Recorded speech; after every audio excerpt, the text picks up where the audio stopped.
Você acompanha agora o Jornal da Rede Alesp. Tudo sobre o Legislativo do Estado de São Paulo. Olá, bom dia, telespectadores, ouvintes da nossa Rádio Alesp. Hoje, sexta-feira, 13 de janeiro de 2020. Sou Sérgio Everton e esse é o seu Jornal da Rede Alesp. Olá, muito bom dia. Eu sou Silvia Garcia. Aqui você vai saber de tudo o que acontece aqui no Parlamento Paulista. Jornal da Rede Alesp. Vamos às notícias. Campanha Janeiro Branco alerta para a saúde mental da população. Rodízio de veículos volta a vigorar na cidade de São Paulo. Jornal da Rede Alesp. Vamos ao balanço da nossa retrospectiva aqui de trabalhos da CPI na venda de animais. Hoje aí, então, um balanço dos trabalhos desta CPI. A Comissão Parlamentar de Inquérito foi instalada na Assembleia Legislativa para apurar irregularidades na comercialização de cães e gatos. Os integrantes da CPI também se debruçaram em estudar meios de coibir maus tratos. O grupo de trabalho se reuniu 5 vezes no total. O deputado Bruno Ganem, do Podemos, foi o responsável por presidir a comissão e comentou aí os caminhos tomados, pelo grupo de trabalho. Foram feitos aí vários relatórios, de um extremo, do outro extremo, No fim das contas, o relatório do Bruno Lima acabou tendo 7 votos. O deputado da Mônica, que também é um relatório bastante positivo, teve o voto dela, mas foi um voto em separado. Só para comparar, o relatório do deputado Bruno Lima tinha quase 800 páginas, foi um trabalho muito intenso. Bom, Sérgio, os deputados da comissão também realizaram uma diligência em um criadouro irregular localizado em São Bernardo do Campo, onde resgataram animais que eram maltratados. O presidente da CPI, que é a Comissão Parlamentar de Inquérito, explica como esses problemas podem ser minimizados aqui no estado de São Paulo. À medida que as pessoas não comprarem mais, naturalmente os canis irregulares têm que ser fechados, Quem está fora da lei tem que pagar. Mas mesmo os regulares vão acabar diminuindo as suas atividades, naturalmente, se você não comprar e dar prioridade para os animais que são aí, que precisam ser adotados. Aliás, Sérgio, eu estava olhando hoje o Instagram de manhã do delegado Bruno Lima, nosso deputado também aqui, e que também era integrante dessa CPI. Ele postou uma corrida que estava acontecendo fora aqui do país e um corredor colombiano estava vindo corrida de rua, assim, como a que a gente tem aqui na virada do ano, São Silvestre. Ele vinha correndo assim, um cachorrinho veio correndo junto e latindo. Ele deu um chute no cachorro. Você não tem noção, cara. Você não tem noção. Quem deu chute? O corredor colombiano deu um chute. Está no Instagram do delegado Bruno Lima. E daí ele foi convidado a se retirar, enfim, é terrível a imagem. Bom, Sérgio, o relatório final sugeriu a apresentação de um projeto de lei para regulamentar a venda de cães e gatos no estado, proibir a exposição dos animais em vitrines e também a comercialização pela internet. Só lembrando, mais uma vez, que quem presidiu essa CPI nessa comissão foi o deputado Bruno Ganem, do Podemos. Mais notícia?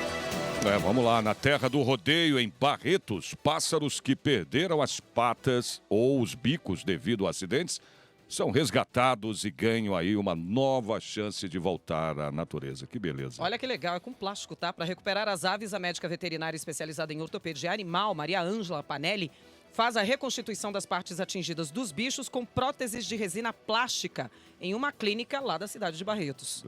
Legal, a veterinária informa que a prótese ela é praticamente um implante dentário, O produto endurece rápido, de 3 a 5 minutos. O molde ele é feito na mão para garantir aí um efeito mais confortável e, claro, flexível para o animal. Bom, após essa confecção, feito isso daí, fios de aço são implantados no osso da ave para dar mais firmeza. A cirurgia para a colocação da resina demora aí aproximadamente umas 2 horas. A durabilidade da técnica é de, em média, 5 anos para a ave que se alimenta de sementes. Já para o pássaro que só come carne, o bico pode durar a vida toda. Jornal da Rede Alesp. Vamos falar agora de lixo, Que isso aí é um grande problema em tudo quanto é cidade, principalmente São Paulo, que é uma cidade, a cidade metropolitana do tamanho que é. As pessoas precisam ter também, em relação a isso, consciência, de não jogar lixo nas ruas, porque isso entope os bueiros.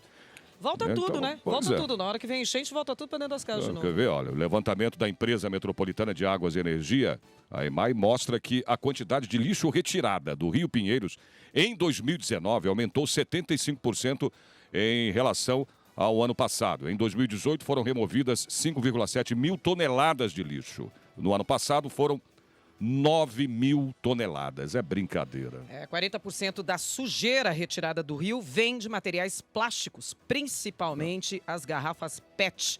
E a notícia é ainda pior porque o plástico que sai do Rio Pinheiros não pode ser reciclado, já que está contaminado. Por isso, gente, precisa ser levado para aterros sanitários. Nos aterros ou no meio ambiente, o plástico leva, em média, 400 anos para se decompor. Mas é, isso tudo é que afeta e acaba, né, com o nosso meio ambiente aqui. De tudo que é tirado do rio, apenas os pneus são entregues para as subprefeituras que derretem e reaproveitam a borracha. No ano passado, 6 mil pneus foram recolhidos. Aliás, você sabe para onde é que vão os pneus, Sérgio? O que é feito Pra com o onde? pneu? Pro asfalto. Pro asfalto. A reciclagem dos pneus, eles trituram, deixam um pozinho Mas aí e... foi o que você falou. na hora de Também fazer recapeamento, nem tudo pode ser reciclado tudo pode porque ser reciclado. a água Porque suja, o né? A descarte sujeira, da o água- lixo que... Porque é descarte incorreto, Sérgio. Agora, se a pessoa lava a garrafa e descarta do jeito que tem que ser feito, deixa num lixo separado para passar a coleta, tudo esse plástico pode ser reciclado. É que foi para o rio é todo contaminado, não dá para reciclar esse plástico. Agora, pneus, sim, eles são reaproveitados no asfalto. Então, todo o asfaltamento que a gente vê nas estradas em São Paulo tem pneu junto. Não, se você vai ver, é impressionante. Na 23 de maio, né? Você desce, tem os bueiros, né? Que é o escoamento, né, da água, da sujeira. Eu vi uma matéria há um tempo atrás no jornal, que eu fiquei impressionado. Né? Parece que joga tudo, né? A água uma entra, cachoeira, bate né? e faz assim, o buraco joga Voa, todo o lixo, sai todo o lixo cara. para fora. Aí o policial tava falando, tá vendo? É isso, é falta de consciência das pessoas. Tá certíssimo, cara. A gente tem que fazer a nossa parte, cara, né? Jogar lixo no lixo. Complicado, né? Vamos lá, vamos falar de saúde, né? A campanha Janeiro Branco alerta para a saúde mental da população. Bom, realizada anualmente, a ação tem o intuito de conscientizar sobre os perigos de doenças como depressão e transtorno de ansiedade. Bom, segundo a Organização Mundial da Saúde, o estresse, a genética, a nutrição, infecções perinatais e exposição a fatores ambientais contribuem aí para o surgimento de doenças da mente, né? Sobre o transtorno de ansiedade, a psicóloga Estefânia Hernandes explica que se as crises podem provocar falta de ar e taquicardia. O transtorno de ansiedade, ele vai aparecendo aos poucos. A princípio, a pessoa nem percebe, né? Ela pensa que ela está um pouco alterada, um pouco nervosa. Aí, de repente, ela começa a ter um desespero. Ela começa a ter dificuldade para respirar, começa a ter taquicardia, começa muitas vezes a ter sudorese. Dessa maneira que aparecem os primeiros sintomas da crise de ansiedade. Uma pesquisa realizada pela Organização Mundial de Saúde classifica o Brasil como o país mais deprimido da América Latina. Os dados mostram aí que 5,8% da população brasileira sofre com quadros, né, de depressão. Essa doença acho que é que mais mata, né?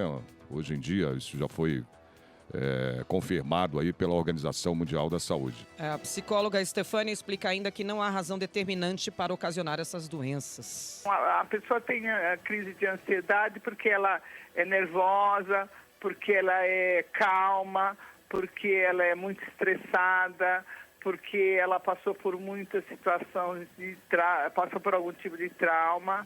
Eu acho que a pessoa já nasce com uma predisposição. Sabe o que eu fico pensando se isso não é químico?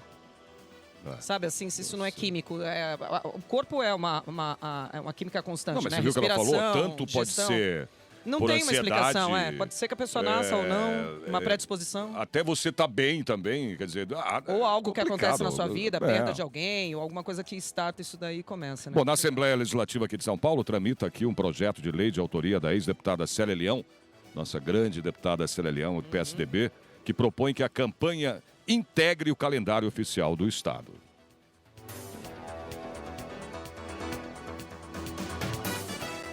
Bom, estudo realizado na Fundação Escola de Sociologia e Política aqui de São Paulo sobre a incidência de casos de suicídio na capital paulista no período de 2006 a 2016 revelou que o ato tem maior incidência, olha só isso, nas regiões mais bem posicionadas, né, que nos índices chamados aí de Índice de Desenvolvimento Humano, o IDH. Pois é, Sérgio, para falar sobre esse tema tão delicado, né, mas que está aí convivendo do lado da gente, a gente convida agora a psicóloga Sueli Teixeira, que já está aí na ponta da linha. Doutora, bom dia, Silvia falando. Bom dia, tudo bem? Tudo Muito ótimo. Obrigada pela oportunidade. Seja muito bem-vinda. Já que a gente está tratando Obrigada. desse tema, né, como eu disse agora há pouco, delicado, o que está acontecendo com a população, doutora? E por que isso está sendo mapeado muito mais em bairros, em regiões onde o IDH é maior? Olha, o que falta hoje nas pessoas é realmente um equilíbrio emocional. Hoje, com o índice de querer ter, então todos ficam na ansiedade de ter, né? Então todos querem ter aquilo que o outro tem, aquilo que passa na televisão, aquilo que está na mídia. E isso vai dando uma frustração. O incidente de suicídio, na verdade, é uma frustração muito forte que dá na pessoa, que ela não consegue ter aquilo que ela gostaria que tivesse. E a ansiedade é o que causa tudo isso. A vontade de ter, de fazer, de realizar, e aquela frustração de não conseguir, de não ser como o outro. Vai levando a pessoa a ficar pessimista, a ter distúrbio de sono. E sabe que, na maioria, é o distúrbio do sono que causa muita ansiedade na pessoa. Ela não consegue dormir. A pessoa está ligada 24 horas. E para isso, ela busca isolamento. E aí vem as dependências químicas, né? Então, nós podemos dizer isso também, que tudo é ocasionado com a falta de afetividade, de não ter condições de uma família equilibrada. Você sabe que nessas alturas, a família, ela tem um comprometimento muito sério com a pessoa, de perceber o que está acontecendo, de entender aquela pessoa que está sendo isolada. E às vezes a família não percebe. Doutora, a gente vai só interromper um pouquinho para tentar ligar para a senhora de novo, porque a gente tá falhando muito a ligação. A gente vai ligar novamente. Mas enquanto isso, Sérgio, você viu o que a doutora falou? Falando que essa expectativa dessa vida, dessa exposição que a gente tem na nossa vida, né, de redes sociais, de expectativa de muito dinheiro, você tem que ser próspero, né? Você tem que ter tal carro, tal apartamento. Olha aí os números revelando aqui nas regiões de índice de desenvolvimento humano mais alto, né? O que está acontecendo? As pessoas... E, que eu quero até engatilhar depois uma pergunta para a doutora aí, é saber se isso tem a ver com a crise, com o desemprego, né? Com as pessoas perdendo, né, o dinheiro aí, perdendo a posição familiar, a posição aí na sociedade, né? Com empresas falindo, pais de família, enfim, acabando... Não, a gente tem dados aqui... Sem dinheiro, né? Assim, daí você cai, baixa o nível de vida, baixa o padrão de diferentes vida, né? regiões aqui de São Paulo. Falar de São Paulo, por exemplo, né? Você tem ali na região de Pinheiros o índice mais alto. É Pinheiros? Pinheiros. Eu achei que fosse até Jardins. Não, o índice Pinheiros que é o índice mais alto. De suicídio, né? Impressionante. E mesmo assim, velho, de uma ponta a outra, você tem tanto da classe alta quanto a classe baixa ou média. Então, mas esse mapeamento feito, ele mostra que as pessoas têm se suicidado mais nas regiões de índice de desenvolvimento humano mais alto. Porém, entre os jovens... Entre a classe média também. Tá lá na Zona Leste. Tá lá na Zona Leste. Guaianazes, os maiores índices de suicídio, né? De cometer... de tirar a vida. E uma pesquisa feita também entre 2006 e 2016... Eu atentei a isso, a gente falar falando do suicídio, né? Entre os jovens, né? Tem acontecido muito. Nessa época, de 2006 até 2016, que foi feita essa pesquisa, entre jovens negros e brancos, né? Foi impressionante. Eu quero até falar com a doutora sobre isso. Ela está na linha de novo. Nos ouve bem, doutora? Entre 10 suicídios... Estou ouvindo bem. Viu, doutora? Continuando aqui, eu queria até que a senhora colocasse isso pra gente.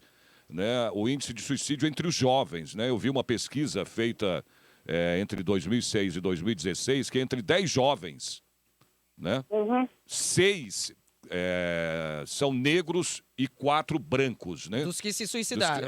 Exatamente. E essa diferença O que também... está acontecendo? A diferença não, né? Porque o suicídio ele acontece tanto na classe média quanto na classe alta, né? Mas eu queria que a senhora falasse sobre essa questão do suicídio entre os jovens. Ok. Uhum. É isso que eu queria saber da senhora. Qual é a sua opinião? Isso, eu queria saber a sua opinião em relação a essa questão do suicídio. O que está acontecendo? Entre os jovens, porque pela pesquisa, numa época, o suicídio era, tempos atrás, mais em relação aos adultos, né? Por causa de emprego, exatamente, desemprego. Exato. Eu queria que a senhora explicasse para a gente por que tanto, né, acontece o suicídio entre os jovens hoje em dia. Então, hoje, os jovens, como eu estava tentando te dizer, os jovens hoje, eles estão numa fase muito dentro da rede social. Então, eles ficam buscando aquilo que o outro tem, aquilo que e eles querem ter o mesmo. Como vem uma frustração de não ter, de não poder fazer aquilo que está na mídia, então eles vão tendo uma frustração. E essa frustração, ela vai ficando um vazio, onde eles buscam isolamento, onde eles buscam, às vezes, muitos casos, a dependência química e, muito principalmente, é a afetividade, a falta de afetividade familiar que eles encontram. Então, isso vai dando um vazio e eles vão se sentindo um vazio tão grande que é como se eles não quisessem mais existir. Agora, doutora, qual a característica eles querem tomar a medicação para que eles possam dormir eternamente. Nossa, meu Deus. Doutora, e qual a característica do Brasil? Porque o Brasil está mega na frente em relação a suicídios, em relação aos outros países aí. Porque qual é a característica do Brasil? Falta de afetividade, desemprego... O desemprego, a falta de afetividade e a falta de um estímulo para que eles possam buscar alguma coisa além, principalmente falta de cultura também. Porque hoje, pelo desemprego que tem, a falta de eles não estarem assim dentro do mercado, faz com que eles não tenham aquilo que eles desejam. Hoje nós vemos aí o ter, o viajar, ter aquilo, e principalmente dentro dessa modernidade de viagens e de baladas. Então, eles vão muito pela influência do outro. Como o outro tem e eles não têm, a grama então do isso vizinho. vai deixando esse vazio. É o vazio daquele que ele quer ter, da ansiedade de ter. Sabe aquele que quer já para amanhã o que não tem hoje? Sim. Então, fica só desejando. Agora, eu não sei se a senhora sabe disso, mas, por exemplo, na China, doutora, o suicídio acontece principalmente com pais de família, né? Porque se ele... Não. Acontece com pais, né? Com o mantenedor de uma família, ele perde o emprego ou a posição. Isso também, aqui no Brasil, tem essa característica ou não? Porque ele se suicida lá porque perdeu o emprego ou porque... perdeu dinheiro, então ele não tem como sustentar a família e ele acaba se matando. Essa é uma cultura deles lá. Já no Brasil, já não tem esse índice por conta do profissional, por conta do emprego, né? Aqui as questões são outras. Tem muitos casos desse também, mas a questão brasileira não é isso. A questão brasileira realmente é a cultura diante das pessoas. Ainda existe o índice de violência, né? O índice de querer estar junto do outro. Eu acredito que é mais social aqui no Brasil do que o trabalho em si do comprometimento do profissional. Bom, você está acompanhando aí a entrevista com a psicóloga a doutora Sueli Teixeira. O nosso tema aqui hoje é falando sobre o aumento de casos de suicídio na capital paulista aí no período dos anos de 2006 a 2016. Doutora, não tenho como deixar de falar sobre as redes sociais, né? E a tecnologia nas mãos de todo mundo. Isso tem algum fator de peso? Sim, isso é fundamental. Eu acredito que hoje, dentro desse transtorno do suicídio, existem os transtornos mentais, principalmente a depressão. O que é a depressão? É aquilo que a ansiedade é que causa a depressão, né? Então, ela pensa em tirar a própria vida Por quê? Porque elas não têm, como eu falei para você, principalmente isso, a afetividade. E elas manifestam os sinais. Quando a pessoa, aquele adolescente, ele está pensando nisso, né? Ela começa com algum mais próximo, ela fala em se matar, mas não quer, na verdade, né? Diz que não vale a pena viver por conta disso. Hoje, por conta desse transtorno de ansiedade, do querer ter aquilo que ele não tem. Isso vai causando esse transtorno e vai levando a pessoa a pensar, eu não sou nada, eu não tenho nada. E tem características, doutora? Não vale a pena mais. Tem características, a gente é mãe aqui, a maioria das pessoas que trabalham aqui também tem seus filhos, tudo, e a preocupação é quais são os sinais que o adolescente, que o jovem começa a emitir para que a gente abra o olho e fale, opa, tem coisa errada ali. Eu estou falando no caso de depressão e no caso de tentar suicídio. Eles emitem sinais? Então, o primeiro sintoma que esse adolescente, que essa pessoa apresenta, você começa já a olhar, ela vai ficando desesperançosa. Ela já vai não querendo mais fazer nada, não querendo ser participativa dentro da sociedade familiar. É o isolamento. Quando percebe-se o isolamento daquele adolescente, daquela pessoa, procura estar junto. O que nós aconselhamos psicólogos é, traz o seu filho para você. Não empurra ele para fora. Então começa ele ficar já, não trocar muito, não ter o diálogo dentro de casa, o isolamento, que é fundamental. Ele começa a afastar-se dos amigos e começa a ficar muito, muito ligado na rede social. Muitos pais pensam que eles estão jogando, pensam que está no jogo, mas muitos já estão trocando informações com outras pessoas. Hoje nós temos muitos aplicativos aí que conversam entre si sobre depressão, sobre suicídio, e isso vai fazendo que a mente daquela pessoa vai sendo envolvida. Ela vai sendo envolvida por aquele sistema e nem ela percebe. Quando ela vê, ela já está na frase, a minha vida não vale mais a pena.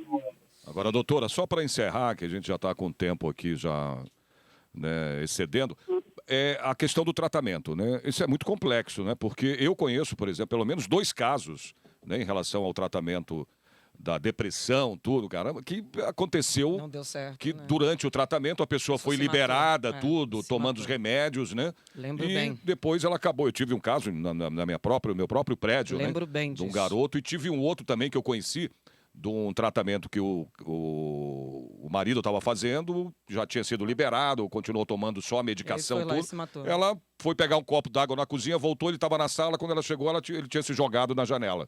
É complexo também esse tratamento. Quando é que pode ser dado assim, ou se dizer durante o tratamento, olha, você está curado ou não? A cura, o que é a cura, né, nesse sentimento? Porque nós não sabemos o que o outro está pensando. Jamais vamos querer adivinhar o que o outro está pensando, porque somos nós também tão estranhos a isso tudo, até nos nossos próprios sentimentos. O tratamento realmente é psiquiátrico, porque tem que ter a medicação para que possa reformular tudo aquilo que ele está pensando.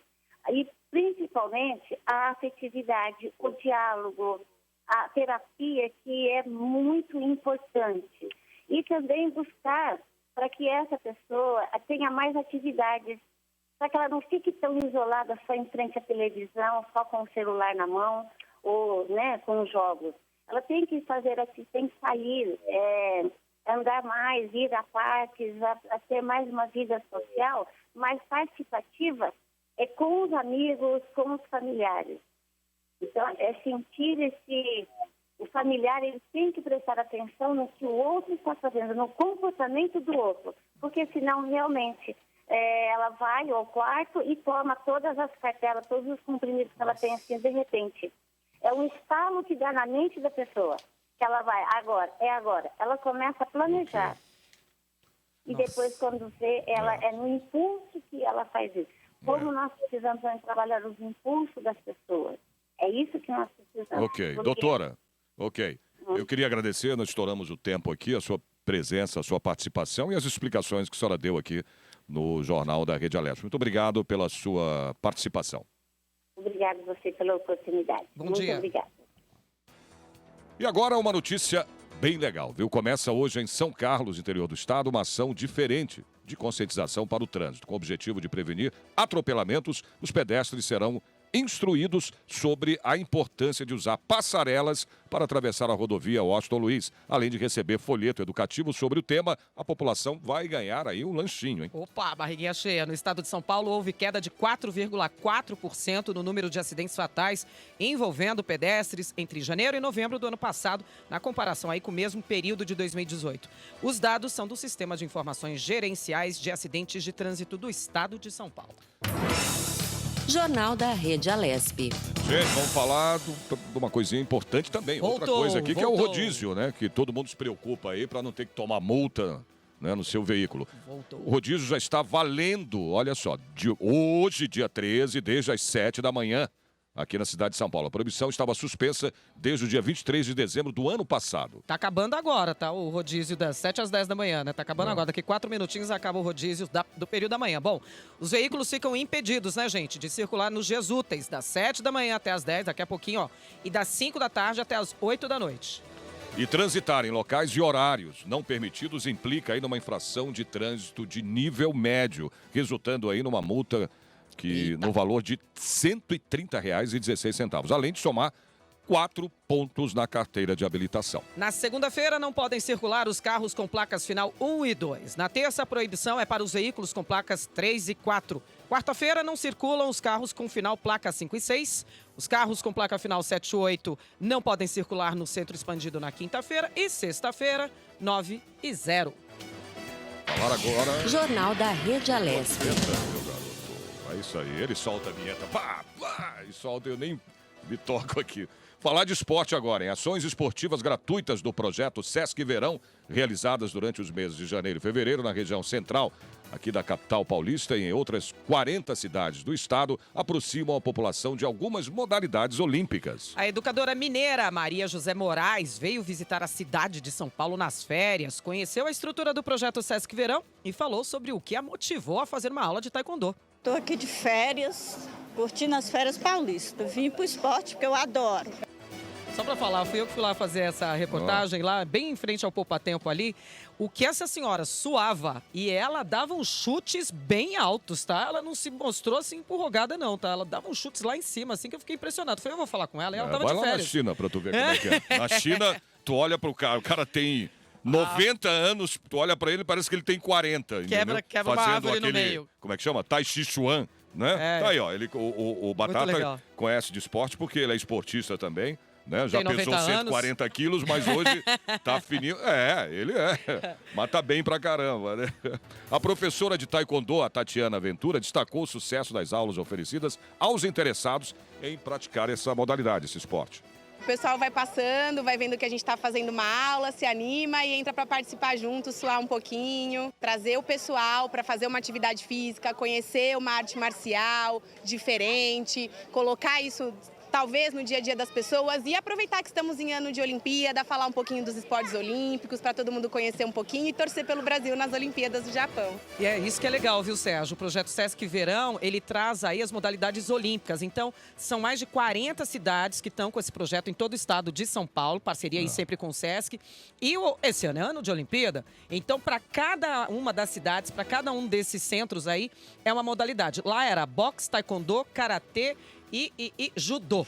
E judô. Outras vai ser skate, outras vai ser natação e por aí vai. Bom. Olha, o importante, tu vai. O que você tem mais um finalzinho aqui, ó, que a coordenadora do projeto Sesc Verão, Andressa Caravage, ressaltou que as ações realizadas gratuitamente em janeiro e fevereiro visam aproximar a população do que eu acabei de falar, das modalidades olímpicas. Não, é legal. O projeto Sesc Verão 2020, ele é um projeto em rede, então todas as unidades do Sesc do estado de São Paulo estão realizando atividades inspiradas nos Jogos Olímpicos e Paralímpicos de Tóquio 2020. Então, cada unidade do Sesc ficou com algumas modalidades esportivas para trabalhar a temática.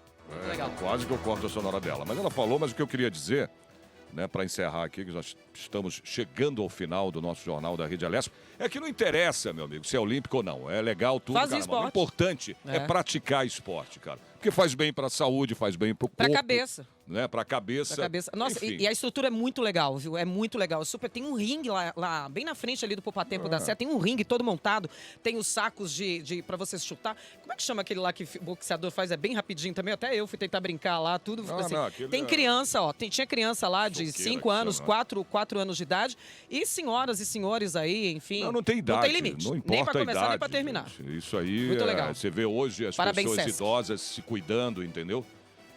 Eu não, porque eu não sou idoso ainda, graças a Deus. 60 aninhos, gente. Ontem estacionou na vaga. Não adianta. Não sou 60 anos que eu brinco com um corpinho de 19. Para. Vamos embora, tá na hora de dar tchau. praticar esporte, é isso. Chegamos ao final aqui do nosso jornal da Rede Alesp e fazer nossos agradecimentos. Quem trabalha aqui. aqui. Exatamente. A sonoplastia aqui é do nosso Batata, né? Que também é esportista, nosso Josiel Cândido e o Roberto Dias. Coordenação da Rádio Alesp, Fabiola Altran. Diretora executiva da TV, a Lilian Busato. Diretor de comunicação da Alesp, Matheus Granato. Coordenação do jornal da Rede Alesp, Mônica José. Web Imagens, hoje é a Carol. Produção, Andréia Ritchio. E Júlia Stanzioni. Hoje é a Júlia Stanzioni. Andréia mudou, né, amor? É Júlia Ritchio. Tá morena agora. Vamos lá. Apresentação, Sérgio Everton. E a Silvia Garcia. Gente, tchau. Boa semana pra nós. Até amanhã. Se Deus quiser. Amém. A partir das 9h30 da manhã, esperamos vocês. Até lá.